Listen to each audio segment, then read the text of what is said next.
के साथ बैठता हूँ, गोष्ठियों में, सभा में, समाज में, समूहों में, वो मज़े कर रहे होते हैं। पर उनके मज़ों से मुझे मज़ा क्यों नहीं आता? वो उत्तेजित होते हैं और उनके बगल में ही बैठ करके मैं अन्यमनस्क सा रहता हूँ, उदास।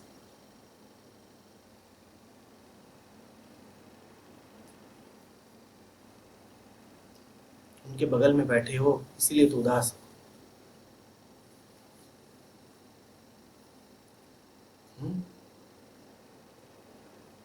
चलती चक्की देख के दिया कबीरा रोए।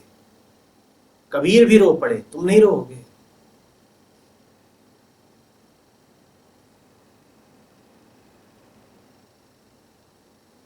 हाड़ जले ज्यों लाकड़ी, केस जले ज्यों घास। सब जग जलता देख कर भय कबीर उदास। कबीर भी उदास हो गए, तुम नहीं होगे। वो जिसे उत्सव कह रहे हैं, मजा कह रहे हैं, आनंद कह रहे हैं, तुम्हें नहीं पता वो क्या है। वो जिसे सुख बोल रहे हैं, तुम नहीं देख रहे वो क्या है।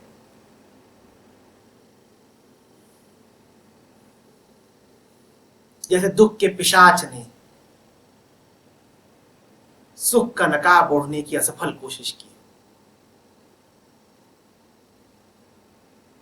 वो खूब अपनी ओर से अभिनय कर रहा हो, लेकिन साफ दिख रहा हो कि इसकी पैशाचिक वृत्ति कहीं गई नहीं। ये ऊपर से हल्का बन रहा है, मीठा बन रहा है,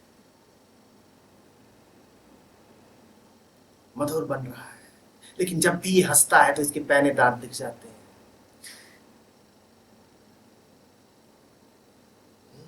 ये सुख नहीं है, कुछ और है। झूठे सुख को सुख कहे, मानत है मनमोह। जगत चबैना काल का, कुछ मुख में कुछ बोल।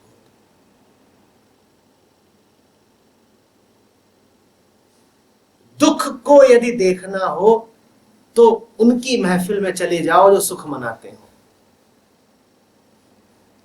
वहां से ज्यादा दुख तुम्हें कहीं नहीं दिखेगा।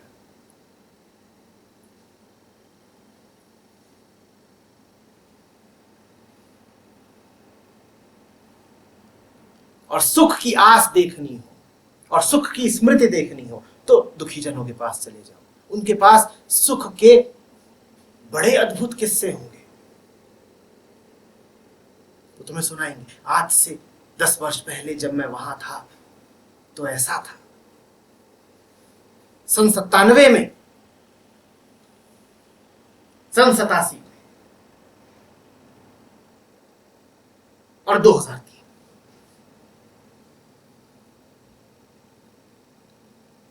सुख के इतने चित्र होंगे उनके पास, इतने एल्बम, इतनी यादें कि तुम जान जाओगे कि सुख कहते किसको है।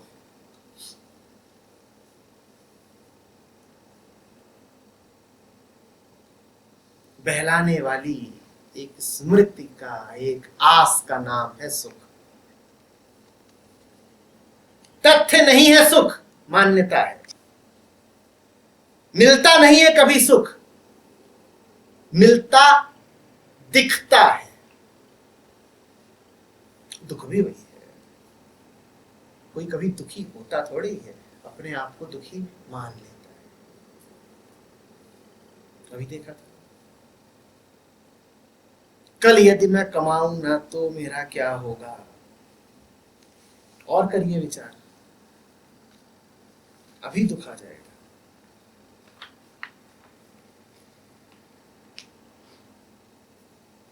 मेरा ये सब छूट गया, अब मेरा क्या होगा।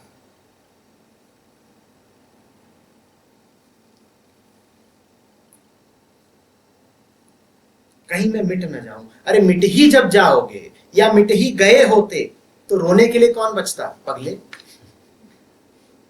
रो रहे हो इसका मतलब मिटे नहीं, और मिटे नहीं हो लेकिन मिटने की आशंका में रोए जाते हो, इसका नाम दुख है।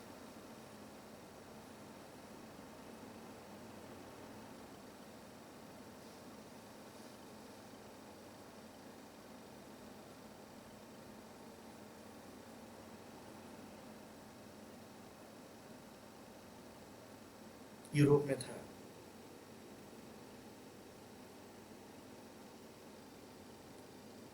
तो एक देवी जी से वहां खूब बात हो।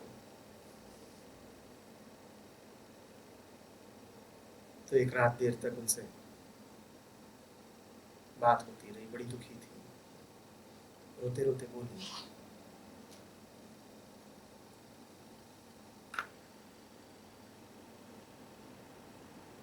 I have been so sad, so desolate that I feel destroyed. मैं इतनी दुखी रही हूं कि मुझे लगता है कि मैं बर्बाद हो गई। मैंने पूछा, आप बर्बाद हो गई हो तो यहाँ शिकायत करने के लिए कौन बैठा हो? Had you been destroyed, would have been left to complain. रो तुम तभी तक रहे हो जब तक हो, लेकिन रो इसीलिए रहे हो कि कहीं होना बंद ना हो जाए। होना बंद हो जाएगा तो रोना भी बंद हो जाएगा।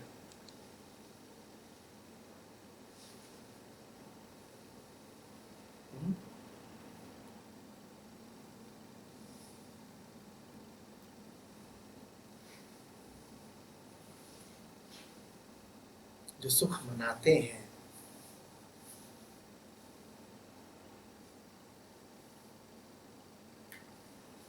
उनके कंधे पे हल्के से थाप दो, और जब वो अपनी मुस्कुराहट ओढ़े मुड़ के तुम्हारी ओर देखे तो बस उनकी आंखों में झांको, कुछ बोलो, ईमानदारी से एक बार उनकी आंखों में झांको। वो अभी भी मुस्कुराते रहेंगे इस उम्मीद में कि तुम उनकी मुस्कुराहट का जवाब दोगे। तुम मुस्कुराओ भर मत, तुम उनकी साजिश में शरीक मत हो जाओ, तुम बस उनको देख लो बिना किसी भाव के। मैं नहीं कह रहा उनको डराओ, मैं कह रहा हूं तुम बस साफ चेहरे के साथ उनको देख लो। वो कब उठेंगे, उनसे बर्दाश्त नहीं होगा कि उनके फरेब का खुलासा हो गया है।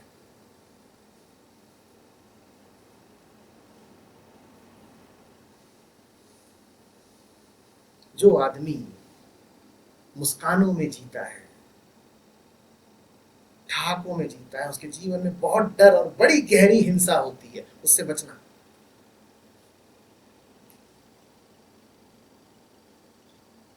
उसी डर और हिंसा को दबाने छुपाने के लिए ही तो उसने मुस्कान ओढ़ रखी है, अन्यथा जरूरत क्या थी? फूल के तो होने में ही मुस्कान है। फूल को कभी मुस्काते देखा है? फूल का कर्म नहीं है मुस्कुराहट, फूल का अस्तित्व है मुस्कुराहट। तुम्हारे लिए कर्म है मुस्कुराहट। जिसका कर्म हो मुस्कुराहट, उससे बचना, वो बड़ा खतरनाक है।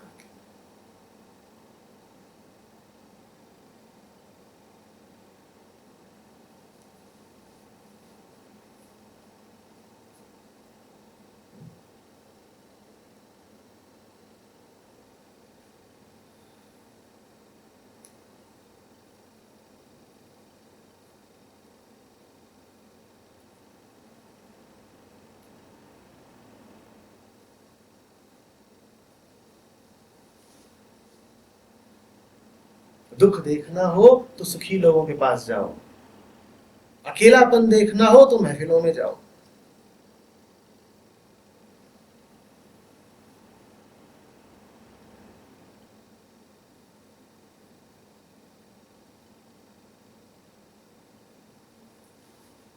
दरिद्रता देखनी हो तो अमीरों के पास जाओ।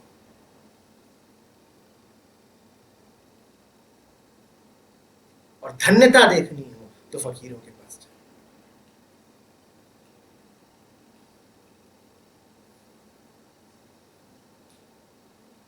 हिंसा देखनी हो प्रेमियों के पास जाओ।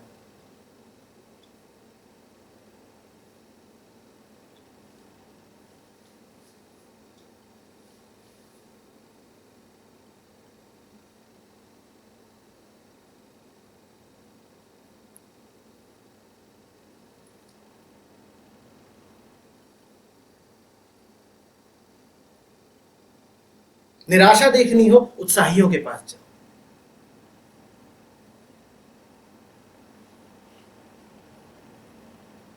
डर देखना हो, लड़ाकों के पास जाओ।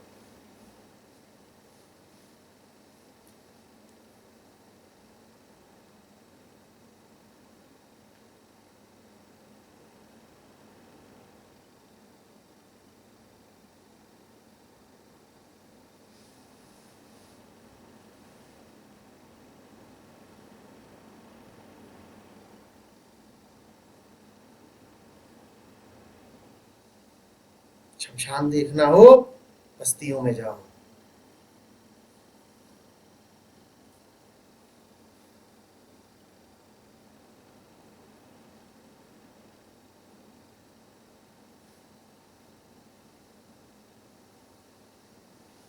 नास्तिकता देखनी हो, मंदिरों में जाओ।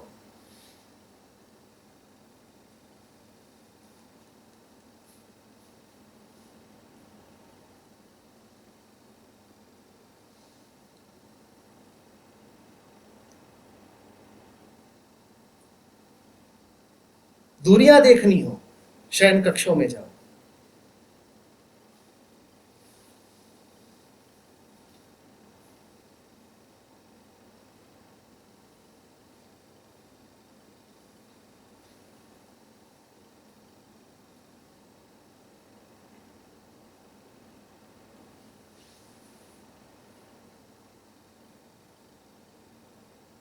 कुरूपता देखनी हो, सुंदरियों के पास जाओ।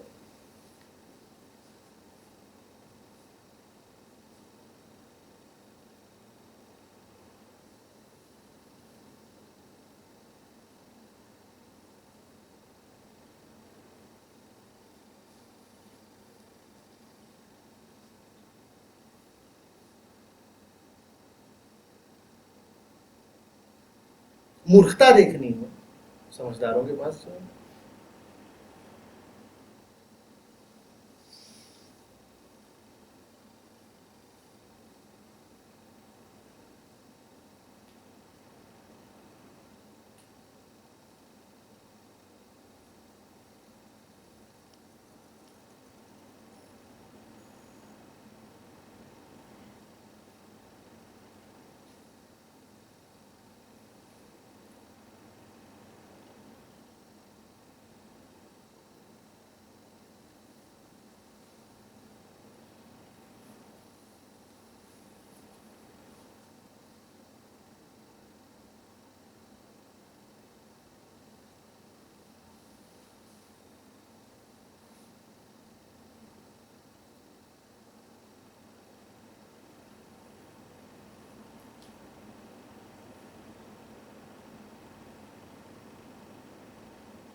जो जिंदगी के पार है उसे देखना हो तो जिंदगी के पास जाओ।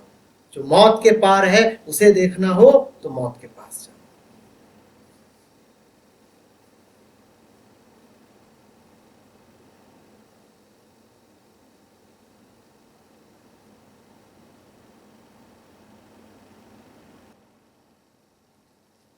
जब हम स्पिरिचुअलिटी के बात पे चलते हैं, सीख करते हैं ट्रूथ अपने आप से ही शुरू करते हैं, फिर ज़्यादातर हमें जिस वर्ल्ड में रहना रहता है वो मेटेरियलिस्टिक वर्ल्ड रहता है, तो वहाँ पे वैसे ही लोग मिलेंगे जैसे मिलते हैं।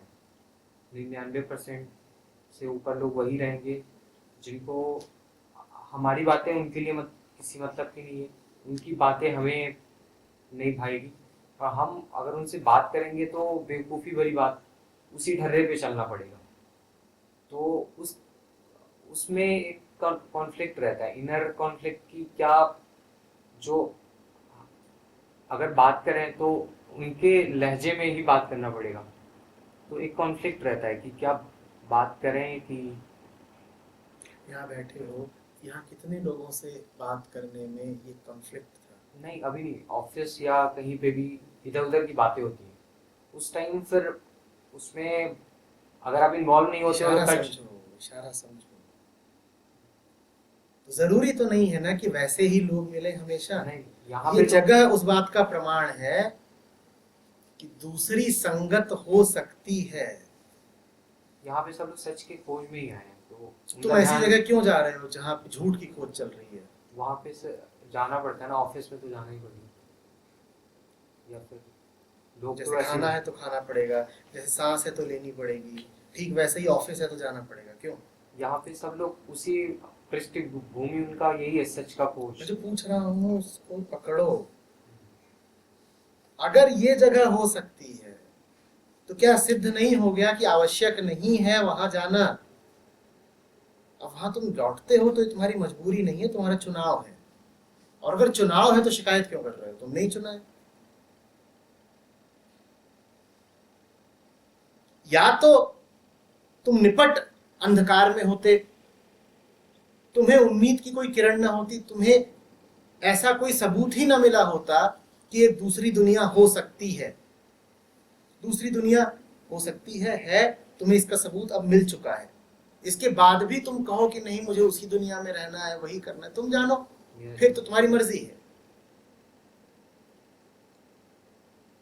और अगर ऐसी दुनिया में 10 जने 20 जने हो सकते हैं, 100 हो सकते हैं, तो 1000 भी हो सकते हैं, 10,000 भी हो सकते हैं। संख्याओं का क्या है? कृष्ण कैसे रह लेते थे हर एक माहौल में, वो मेरे साथ कृष्ण हर एक माहौल में नहीं रह लेते थे। कृष्ण जहां रहते थे वहां कृष्णत्व का माहौल हो जाता था। कृष्ण यदि अर्जुन के साथ हैं तो उन्होंने अर्जुन में भी कृष्णत्व का प्रवेश करा दिया। लेकिन फिर भी कुछ लोग ऐसे थे जो उनको छलिया कृष्ण कह के बुलाते थे। बुलाते हो, कृष्ण उनके साथ थोड़ी ही रहते थे। कृष्ण तो अर्जुन के साथ है, तुम किसके साथ हो? तुम्हें किसने सजा दी है वहां पर जाके लौटने की, रहने की?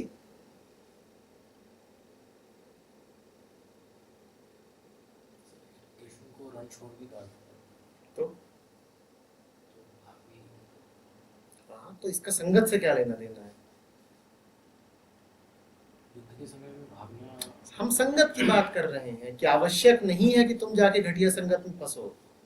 उसका युद्ध से भागने से क्या लेना देना है?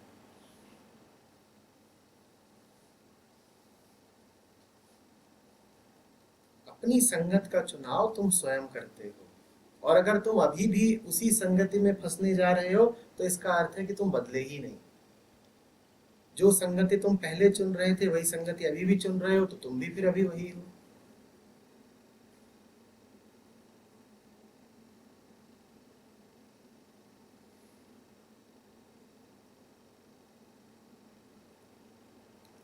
जो बरसों से बंदी पड़ा हो और जिसे झलक ही ना हो खुले आकाश की, खुले संसार की, जो पैदा ही कारागृह में हुआ हो, वो तो इसी बात का एहसान मानता है कि कोई उसे किसी दिन ले गया किसी खिड़की तक और बता दिया कि देख वो दुनिया भी है, तू व्यर्थ यहां फंसा हुआ है, यहां फंसा रहना तेरी नियति नहीं। एक बार उसने ये देख लिया फिर तो वो स्वयं यत्न करेगा, उपाय करेगा उड़ जाने के, मुक्त हो जाने के। देख लेने के बाद भी यदि वो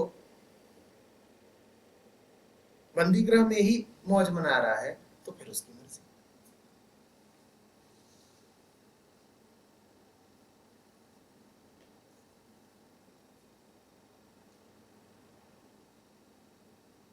आध्यात्मिकता का अर्थ ये होता है कि कुछ बातें अब तुमसे हो ही नहीं सकती, तुम मजबूर हो गए। तुम्हारे लिए अब कुछ ऐसा है जो असहनीय हो गया, तुम प्राण दे दोगे पर बर्दाश्त नहीं करोगे।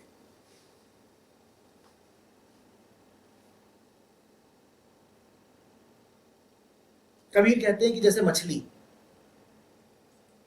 कि प्राण दे देगी पर जल से बिछुड़ना बर्दाश्त नहीं करेगी। तुम बिछुड़ना क्यों बर्दाश्त किए ले रहे हो?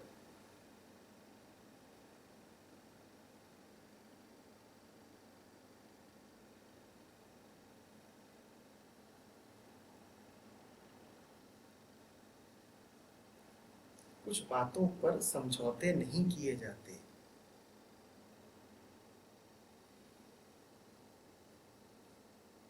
जीवन उनमें से एक छोटी मोटी बात है। जहां तक तुम्हारा संबंध है, तुम्हारी यही एक जिंदगी है, ये समझौते में नहीं गवाई जाती।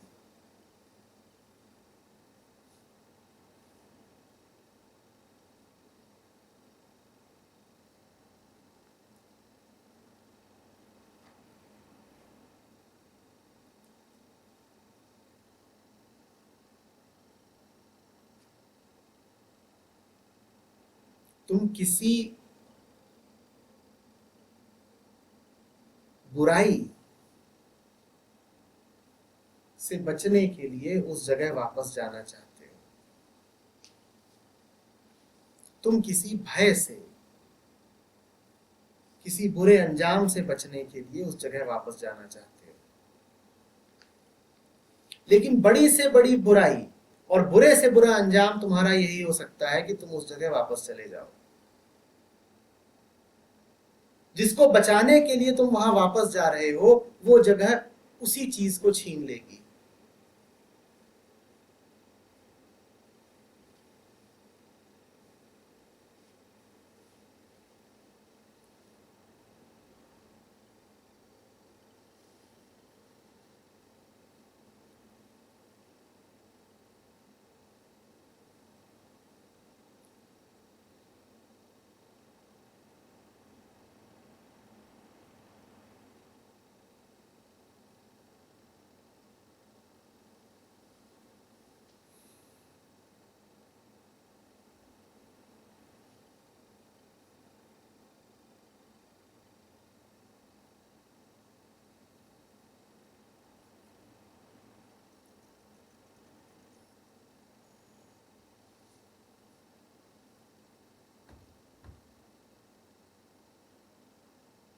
अब मैं तो तुम्हें छोड़ रहा हूं। तुम जानो कि तुम्हें जाना कहाँ है।